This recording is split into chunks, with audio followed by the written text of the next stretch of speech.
Oke, sekarang kita bahas hukum Gauss. Jadi, kalian untuk hukum Gauss, kalau misalnya nggak paham atau merasa kurang yang di buku, bisa ditambahkan di materi lain. Maksudnya nyari sumber referensi lain nggak masalah. Jadi, hukum Gauss adalah hukum yang menentukan besarnya suatu flux listrik yang melalui sebuah bidang. Jadi, hukum Gauss menyatakan bahwa besar dari flux listrik yang melalui sebuah bidang akan berbanding lurus dengan kuat medan listrik yang menembus bidang. Nah, berbanding lurus dengan area bidang dan berbanding lurus dengan kosinus sudut yang dibentuk oleh flow. Nah, hukum ini dirumuskan oleh Carl Friedrich Gauss. Makanya dikenal dengan hukum Gauss. Terus hukum Gauss sendiri itu berbunyi bahwa flux listrik total yang melalui sembarang permukaan tertutup atau permukaan yang mencakup volume tertentu sebanding dengan muatan listrik atau neto total di dalam permukaan itu. Nah, hukum Gauss dapat digunakan untuk menghitung medan listrik dari sistem yang mempunyai kesimetrian yang tinggi, misalnya simetri bola, silinder, atau kotak. Jadi untuk menggunakan hukum Gauss perlu dipilih suatu permukaan khayal yang menutup permukaan Gauss. Oke. Jadi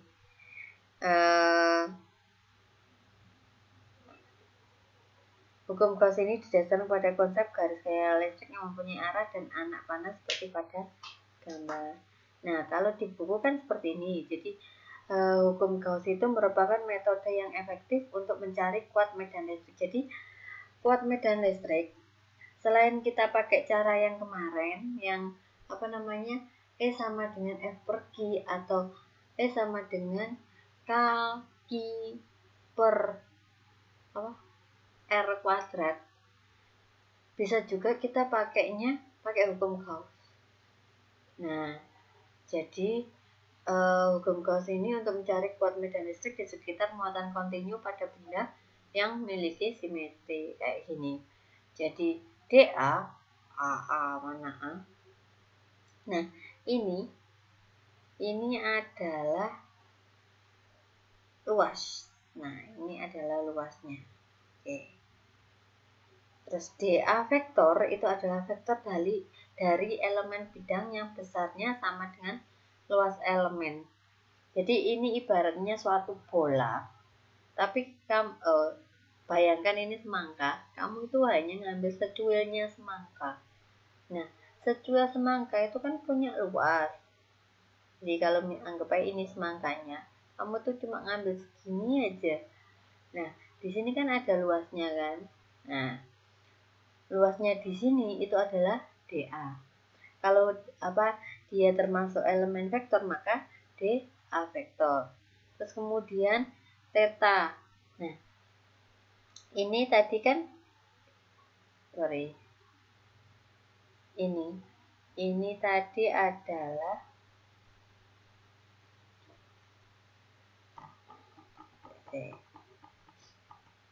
biar nggak rancu. Jadi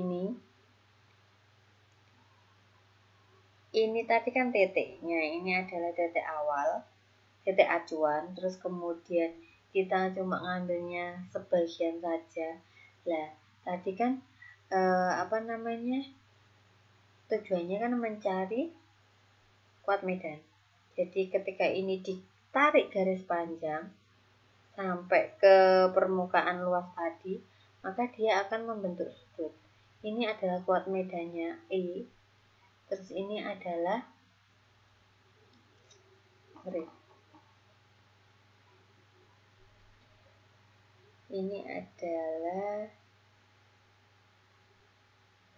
DA-nya ini.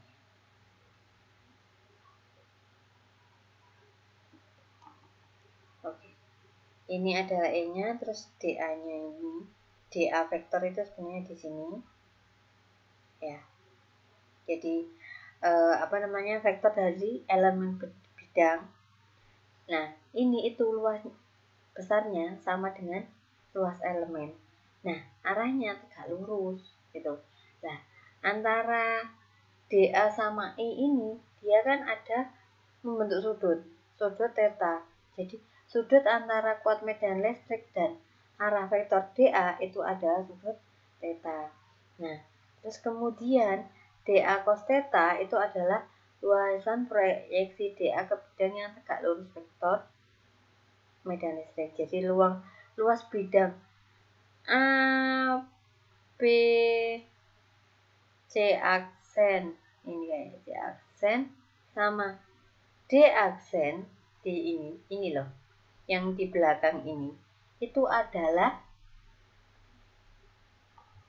luasan proyeksi atau dia itu kuat medannya.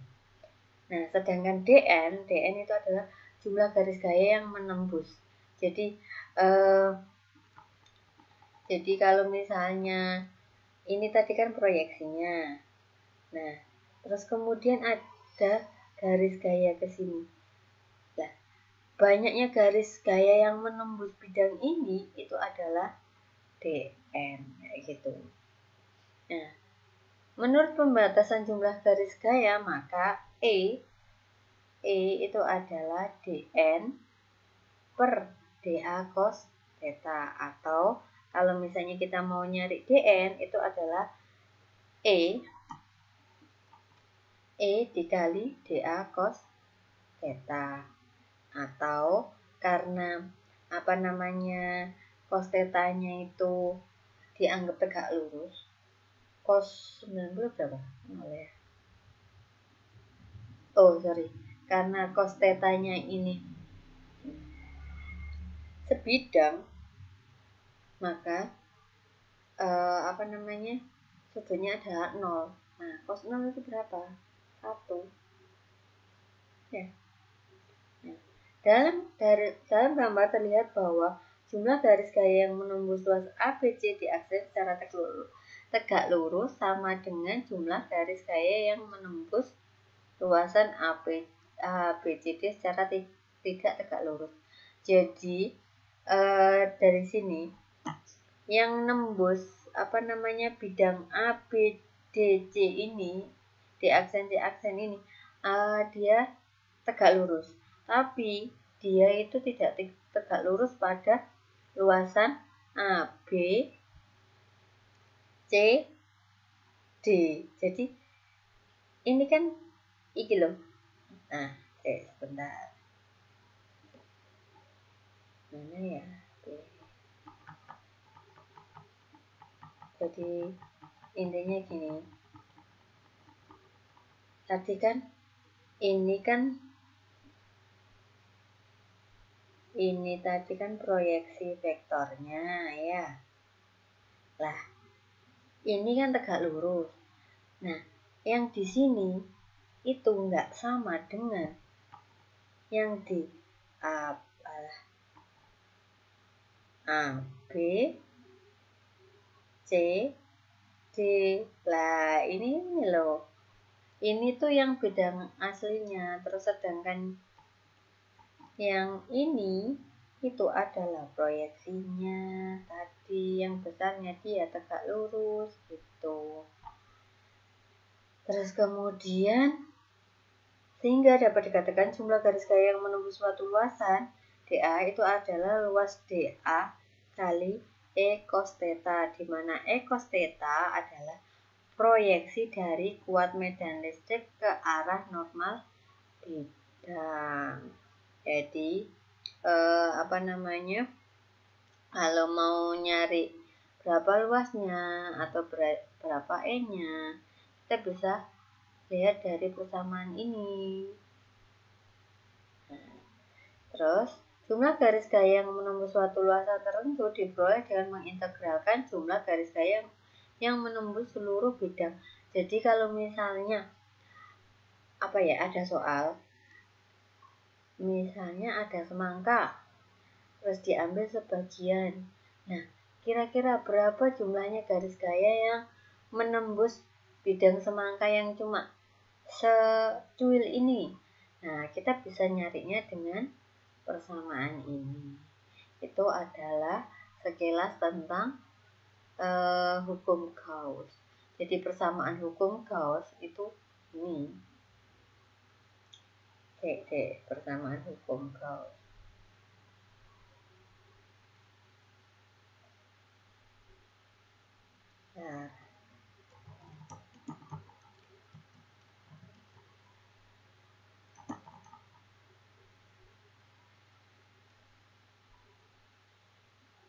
Nah, dia hukum Gauss inilah.